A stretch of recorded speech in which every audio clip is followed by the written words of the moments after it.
سے پاک مجبور کی راحت، غوث پاک ہو میری شفاعت، غوث پاک۔ الحمدللہ رب العالمین والصلاة والسلام علی سید الانبیاء والمرسلین، اما بعد فاعوذ باللہ من الشیطان الرجیم، بسم اللہ الرحمن الرحیم۔ الصلاة والسلام علیک یا رسول اللہ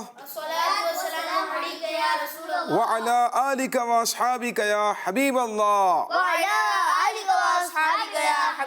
الصلاة والسلام علیک یا نبی اللہ وعلی آلک واصحابک یا نور اللہ۔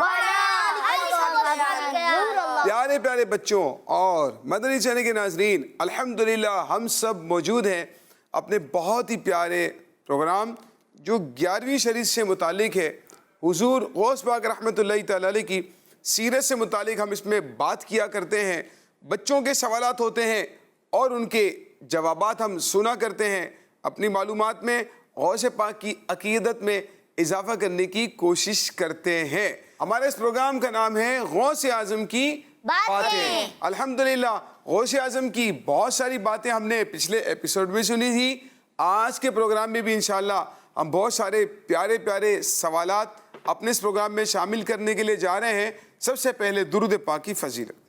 اللہ کے آخری نبی نبی پاک صلی اللہ تعالی علیہ وآلہ وسلم نے ارشاد فرمایا، جو شخص مجھ پر 10 مرتبہ درود پاک پڑھتا ہے، اللہ پاک اس پر 100 رحمت نازل فرماتا ہے۔ سبحان اللہ، صلو علی الحبیب صلی اللہ تعالی علی محمد صلی اللہ تعالی علیہ وسلم۔ پیارے پیارے بچوں، یہ جو اللہ تعالیٰ کے ولی ہوتے ہیں نا، ان پر اللہ پاک کا بہت بڑا انعام ہوا کرتا ہے، اور ان کی زندگیوں کے بارے میں، ان کی سیرت کے بارے میں اگر ہم پڑھتے ہیں، سنتے ہیں، اس کا جو بہت بڑا فائدہ ہے نا، وہ یہ کہ ہمارے اندر بھی عمل کا جذبہ بیدار ہوتا ہے، ہمیں بھی شوق ہوتا ہے کہ یار اللہ کے یہ ولی اللہ کی عبادت کرتے تھے، ہمیں بھی کرنی چاہیے، اور اس عبادت کے صلے میں اللہ پاک ان کو کیسے انعامات عطا فرماتا ہے۔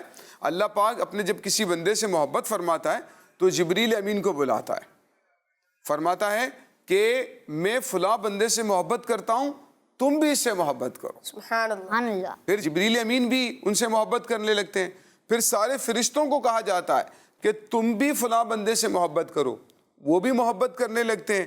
پھر حدیث میں ہے ثم یودع لہ القبول فی الارض، پھر زمین میں جتنے لوگ ہوتے ہیں نا، اللہ ان مسلمانوں کے دلوں میں بھی اپنے اس ولی کی محبت کو داخل فرما دیتا ہے۔ سبحان اللہ۔ آپ دیکھیں حضور خواجہ غریب نواز رحمۃ اللہ تعالی علیہ 90 لاکھ ہندوؤں کو مسلمان فرمایا، سبحان اللہ۔ اور آج پوری دنیا سے مسلمان ان کے مزار پر حاضری دیتے ہیں۔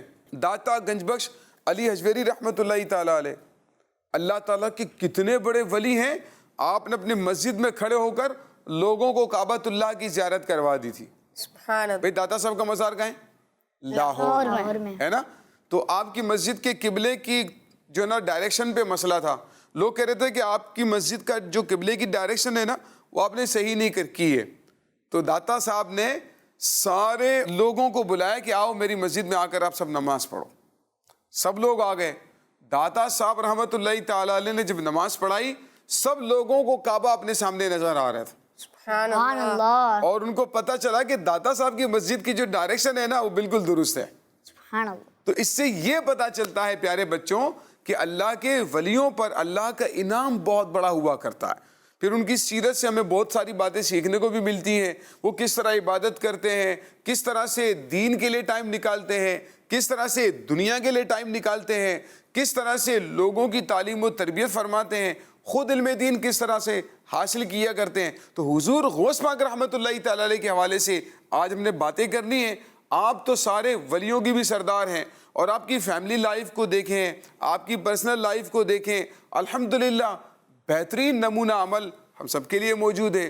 تو ہمیں نیت بھی کرنی چاہیے پیارے بچوں کہ ہم غوث پاک کی سیرت سے کیا فائدہ حاصل کر سکتے ہیں، ہم اس پر عمل کس طریقے سے کر سکتے ہیں۔ تو انشاءاللہ ان نیتوں کے ساتھ پروگرام کو دیکھیں گے تو اس کی بڑی برکتیں ہم سب کو نصیب ہوں گی۔ صلو علی الحبیب صلی اللہ علیہ محمد صلی اللہ علیہ وسلم۔ صلی اللہ علیہ وسلم۔ جی اچھا یوسف بھائی، غوث پاک رحمۃ اللہ علیہ کی اسپیشلٹی بتائیں۔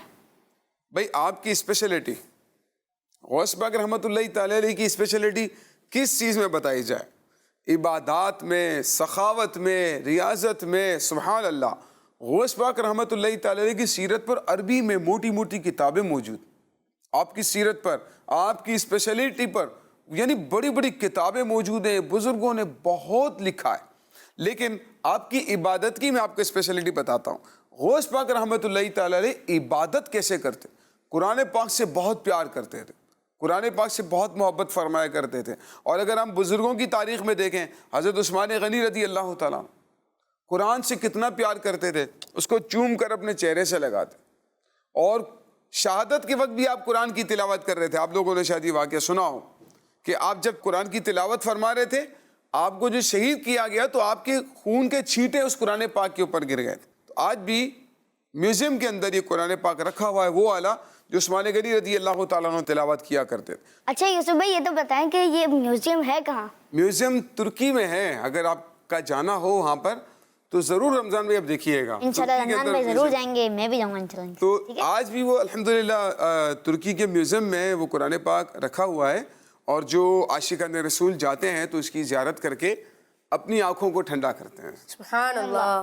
آپ رحمۃ اللہ تعالی علیہ کی جو خاص بات تھی نا، تو رمضان میں اس میں آپ کو بتاؤں، آپ رحمۃ اللہ تعالی علیہ 15 سال تک آپ کی روٹین یہ تھی، نہیں 15 ایئرس تک آپ کی روٹین یہ تھی کہ آپ روزانہ ہر رات ایک بار قرآن پاک ختم کیا کرتے. سبحان اللہ. آج پیارے پیارے بچوں ہم غور کریں، ہم بھی غور کریں، بڑے بھی غور کریں کہ پورے سال میں بھی قرآن پاک ختم نہیں ہوتا. وہ قرآن کریم کی تلاوت کا معمول نہیں بناتے. امیر علیہ سنت و نیک اعمال میں بھی الحمدللہ ہمیں ایک عمل یہ بھی بتایا ہے نا کہ قرآن کریم کی کچھ نہ کچھ تلاوت کریں ترجمے کے ساتھ، تفسیر کے ساتھ. تو آپ رحمۃ اللہ تعالی علیہ 15 سال تک ایک قرآن پاک ہر رات میں ختم کرتے اور ایک رات میں 1000 رکعت نفل پڑھا کرتے تھے. سبحان اللہ. اچھا یوسف بھائی، حضور غوث اعظم رحمۃ اللہ علیہ اتنا وقت کیسے نکال لیا کرتے تھے؟ قرآن پاک کی تلاوت بھی کرتے ہیں، پھر 1000 نفل آپ نے بتایا کہ ادا کرتے تھے، تو یہ کیسے کر لیتے تھے؟ پھر کام کاج بھی کرتے ہوں گے، لوگوں کی تربیت بھی کرتے ہوں گے. ہم سے تو ایک گھنٹے میں بھی نہیں ہوتا. بالکل آپ لوگوں کے ذہن میں جو سوال ہے نا، بالکل رائٹ ہے. یعنی ایک آدمی دن کے کام کاج میں جب مصروف ہے، اپنی اس کی پرسنل لائف بھی ہے، اپنی فیملی کو بھی دیکھنا ہے، اور بھی بہت سارے لوگ ہیں جو اس سے ریلیٹیو ہیں، جو اس سے ان کا سے تعلق ہے، ان کی تعلیم و تربیت بھی کرنی ہے، پھر اللہ پاک کی عبادت کے لیے وقت بھی نکالنا ہے. تو اللہ پاک نہال بھائی ان کے وقت میں برکت عطا فرما دیتا ہے. کیونکہ اللہ پاک فرماتا ہے کہ تفرغ لعبادتی، اے بندے میری عبادت کے لیے اپنے آپ کو فارغ کر دے، میں تیرا دل غنا سے بھر دوں گا اور فقر سے تجھے دور کر دوں گا. اور اگر تو ایسا نہیں کرے گا، یعنی میری عبادت کے لیے اپنے آپ کو فارغ نہیں کرے گا، تو میں تجھ سے فقر کو دور نہیں کروں گا اور تیرا ہاتھ کام کاج سے بھر دوں گا. اب جو اپنے آپ کو عبادت کے لیے فارغ نہیں کرتا نا، تو پھر وہ کام کاج میں ہی مصروف رہتا ہے. پھر وہ کہتا ہے یار مجھے ٹائم ہی نہیں ملتا، مجھے عبادت کے لیے ٹائم ہی نہیں ملتا، مجھے نماز پڑھنے کا وقت ہی نہیں ملتا. اس لیے کہ وہ کام کرتا جا رہا ہے لیکن کام ختم ہی نہیں ہو رہے. وہ کام ختم کرنے کی کوشش کرتا ہے، کام اور بڑھ جاتے ہیں. کیونکہ اس کا جو سولوشن تھا اس طرف تو گیا نہیں. بھائی بندہ اللہ کی عبادت کے لیے اگر وقت نکال لے گا نا، اللہ پاک اس کے ٹائم میں بھی برکت دے گا اور اس کے کام بھی پورے کر دے گا. لیکن اگر کوئی عبادت کے لیے وقت نہیں نکالے گا تو نتیجے میں اس کے کام کیا ہوں گے؟ بڑھتے چلے جائیں گے اور وہ حیران ہوگا کہ مجھے ٹائم ملتا نہیں ہے. ہمارے بزرگان دین 1000 نفل پڑھتے ہیں، لوگوں کی خدمت کرتے ہیں، تعلیم و تربیت کرتے ہیں، اپنے بچوں کو ٹائم دیتے ہیں، اپنے گھر کا کسب معاش کرتے ہیں، یعنی فائنینس کے جو پرابلمز ہیں ان کو دیکھتے ہیں. تو یہ تمام چیزوں کو بھی ٹائم دیا کرتے ہیں. وقت میں کیسے برکت ہوتی ہے؟ اس لیے کہ وہ جو پریورٹی ہے نا، وہ کس کو دیتے ہیں؟ اللہ کی عبادت کو. تو پریورٹی، فرسٹ جو پریورٹی ہماری ہونی چاہیے نا، وہ اللہ کی عبادت، علم دین حاصل کرنا. تو اس کے ساتھ اللہ پاک ہماری مشکلات کو آسان فرما دے گا. سبحان اللہ. ایک چھوٹی سی مثال دوں، بچے بھی پروگرام ہمارے دیکھ رہے ہوں گے کہ آپ کے ایگزام کے دن ہیں، امتحانات کے دن. اب آپ دن رات امتحانات کی تیاری میں لگے ہوئے، بٹ نماز نہیں پڑھ رہے، دعا نہیں مانگ رہے کہ یار میں اتنی دیر میں اور تیاری کر لوں گا. تو نتیجے میں وہ برڈن بڑھتا جائے گا اور ہو سکتا ہے کہ آپ اس کی ویسی تیاری نہ کر پائیں, آپ کے ٹائم میں برکت بھی نہیں ہوگی, ٹائم بھی شارٹ ہوگا. لیکن آپ اگر اللہ کی عبادت کے لیے وقت نکالتے رہیں, چھوڑ دیں, ہر کام کو چھوڑ دیں, نماز کے لیے وقت نکال لیں, دعا کے لیے ٹائم نکال لیں اللہ کی بارگاہ میں, جو ٹائم آپ نے وہاں پر اس کو یاد کرنے کے لیے دینا ہے نا, تو اس میں سے 2-5 منٹ اللہ کی بارگاہ میں دعا کر, یا اللہ میری اس مشکل کو آسان کر دے, یا اللہ اس امتحان میں مجھے کامیابی عطا فرما دے. یعنی کوئی بھی, یہ تو میں نے آپ کو ایک ایگزامپل دی ہے, کوئی بھی آپ اس طرح کا, تو اس میں اگر آپ اللہ کی بارگاہ میں دعا کریں گے, عبادت کا معمول بنا لیں گے. وہ کہتے ہیں نا, نماز سے مت کہو کہ مجھے کام ہے, کام سے کہہ دو کہ مجھے نماز پڑھنی ہے نا. تو اللہ پاک ہماری عبادت میں بھی برکت دے گا, ہمارے دوسرے کاموں میں بھی برکت دے گا, ہمارے وقت میں بھی برکت دے گا. تو ان بزرگوں کے ٹائم میں اس لیے برکت ہوتی تھی کہ یہ اللہ کی عبادت کے لیے وقت نکال لیا کرتے. سبحان اللہ. اچھا یوسف بھائی بتائیں کہ یہ نماز بھی اتنی پڑھتے تھے, قرآن پاک بھی اتنا پڑھتے تھے, تو یہ دنیاوی کام بھی کرتے تھے یا کچھ نہیں کرتے تھے؟ بھائی دیکھیں نا, اب رزق حلال کمانا بھی تو عبادت ہے, ٹھیک ہے, اور کسی سے مانگنا, کسی سے سوال کرنا ہمارے بزرگوں کا یہ معمول نہیں ہوتا تھا. تو اسی طرح غوث پاک رحمۃ اللہ تعالی علیہ کا بھی ایک کسب و معاش کا سلسلہ بنا ہوا تھا, ایک ارننگ کا سلسلہ بنا ہوا تھا. آپ مناسب اس کو وقت دیا کرتے تھے, اس کے علاوہ اللہ پاک کی عبادت کیا کرتے تھے. اچھا یوسف بھائی بتائیں کہ غوث پاک رحمۃ اللہ علیہ نے کتنے نان مسلم کو مسلمان کیا؟ بھائی غوث پاک رحمۃ اللہ تعالی علیہ کی تو جو مجلس تھی نا, جو آپ کا اجتماع ہوتا تھا, جب آپ بیان فرمایا کرتے تھے یا کہیں تشریف لے کر جاتے تھے, آپ خود فرماتے ہیں میں نے تقریباً 500 غیر مسلموں کو مسلمان کیا. سبحان اللہ. 500, ہو سکتا ہے اس سے بھی زیادہ ہوں, اور 1 لاکھ سے بھی زیادہ چوروں کو, ڈاکوؤں کو, اور یعنی کہ جو بے عمل تھے, فاسق تھے, ان کا ذہن بنایا اور ان کو اللہ کے قریب کیا, اور غوث پاک کی برکت سے ان کو توبہ کی توفیق مل گئی, نیک لوگ بن گئے وہ سارے کے سارے. اور آپ کا جو اجتماع ہوتا تھا نا رمضان بھائی, بہت بڑا اجتماع ہوتا, اور آپ کے اجتماع میں جنازے اٹھا کرتے تھے. پتہ ہے جنازے یوسف بھائی وہ کیوں؟ بھائی جنازے اٹھا کرتے تھے اس لیے, آپ جب خوف خدا پر بیان فرماتے تھے نا, لوگ رونا شروع کر دیتے تھے, اللہ کے خوف سے رونا شروع کر دیتے تھے, توبہ کرتے تھے. اتنا ان کے دلوں پر خوف کا غلبہ ہو جاتا تھا کہ انتقال کر جایا کرتے تھے. اتنا جو نا غوث پاک کا بیان یعنی پر تاثیر ہوا کرتا. لاکھوں لوگ آپ کے اجتماع میں جو ہے وہ شرکت کیا کرتے تھے. اچھا یوسف بھائی, اس زمانے میں تو مائک وغیرہ نہیں ہوتے تھے, تو آپ نے بتایا لاکھوں کا مجمع ہوتا تھا حضور غوث پاک رحمۃ اللہ علیہ کی محفل میں, تو سب تک آواز کیسے پہنچتی تھی؟ بھائی حضور غوث پاک رحمۃ اللہ تعالی علیہ کو اللہ پاک نے یہ مقام دیا کہ آپ کا جو اجتماع ہے نا, اس میں تو لاکھوں لوگ ہوتے تھے, بٹ آپ کی جو آواز ہے وہ کیسے پہنچتی تھی؟ سوال تو واقعی میں لاجیکلی ہے نا, اس کی تو کیا لاجک, کیا وجہ کیا ہے کہ اتنا دور تک لوگ کیسے آواز سنتے ہوں گے؟ تو اس کا جواب یہ ہے کہ غوث پاک رحمۃ اللہ تعالی علیہ کو اللہ نے یہ مقام دیا تھا کہ آپ کی جو آواز ہے نا, وہ ہوا کے ذریعے سے, یعنی اللہ پاک ہوا کے ذریعے سے آپ کی آواز کو دور تک پہنچا دیتا تھا. سبحان اللہ. اور ہوتا یہ تھا کہ آپ کی آواز, جو کتابوں میں لکھا ہے, آپ کی آواز جس طرح سب سے آگے بیٹھے ہوئے شخص کو جو ہے پہنچتی تھی نا, غوث پاک رحمۃ اللہ تعالی علیہ کی اتنی آواز آخر میں بیٹھے ہوئے آدمی کو بھی پہنچا کرتی تھی. سبحان اللہ. ایسا نہیں کہ شروع میں والوں کو آ رہی ہے, پیچھے والوں کو نہیں آ رہی, کیونکہ لاؤڈ اسپیکر سسٹم اگرچہ نہیں ہوتا تھا, لیکن غوث پاک رحمۃ اللہ تعالی علیہ کا مقام یہ تھا کہ آپ کی آواز بذریعہ ہوا اللہ پاک دور تک پہنچا دیا کرتا تھا. سبحان اللہ. یہ بھی آپ کی کرامت ہے, اور آپ کے بیانات کے اثر کی وجہ سے الحمدللہ لوگ اپنے گناہوں سے توبہ کر لیتے تھے, اسلام کی طرف مائل ہو جاتے تھے, مسلمان ہو جایا کرتے تھے.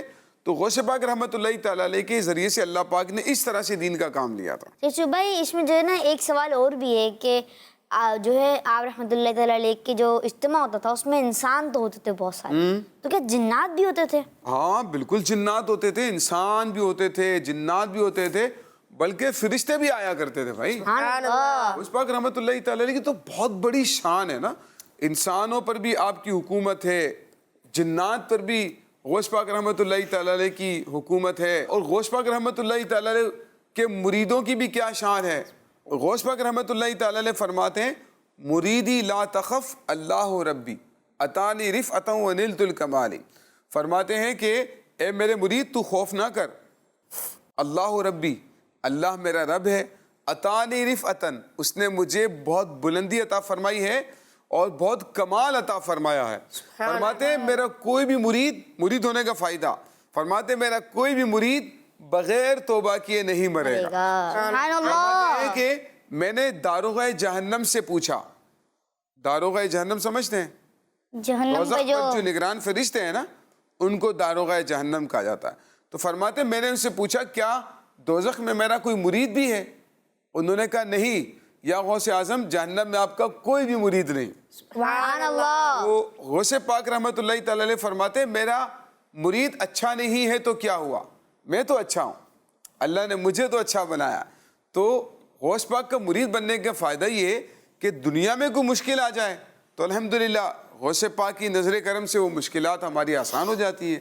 مرنے کے بعد جب ہم قبر میں جائیں گے یا حشر میں ہوں گے تو اللہ پاک ان کی برکت سے، ان کی نسبت کے فائدے سے انشاءاللہ ہمارے لیے قبر و حشر میں آسانی پیدا فرمائے. حضور غوث پاک رحمۃ اللہ تعالی علیہ مزید اپنے مرید کے بارے میں فرماتے ہیں کہ میں اس وقت تک جنت کی طرف قدم نہیں بڑھاؤں گا جب تک اپنے سارے مریدوں کو داخل جنت نہ کروا دوں. اور اس دور کی 15ویں صدی کی علمی و روحانی شخصیت شیخ طریقت امیر اہل سنت علامہ مولانا الیاس عطار قادری رضوی دامت برکاتہم العالیہ، آپ بھی ہمیں غوث پاک کے دامن سے وابستہ کرتے ہیں. آپ کے ذریعے سے، اور آپ خود فرماتے ہیں کہ میں نے اپنے مریدوں کا جو ایمان ہے وہ بارگاہ رسالت میں حفاظت کے لیے پیش کر دیا.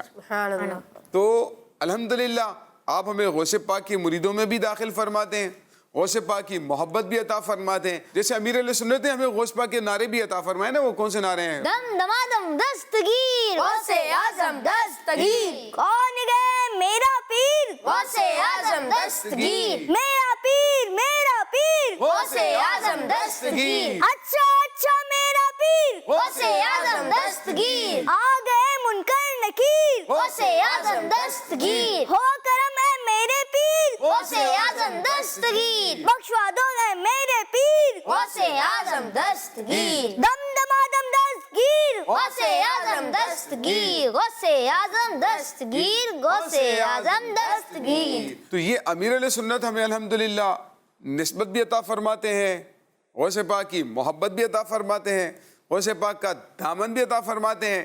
تو ان بزرگوں کی نسبت سے ہم نے امیر علیہ سنت کا دامن پکڑا ہوا ہے، انہوں نے اعلی حضرت کا پکڑا ہوا ہے، انہوں نے اپنے پیران عظام کا، انہوں نے غوث پاک کا، انہوں نے مولا علی رضی اللہ تعالیٰ عنہ کا، انہوں نے حضور علیہ السلام کا.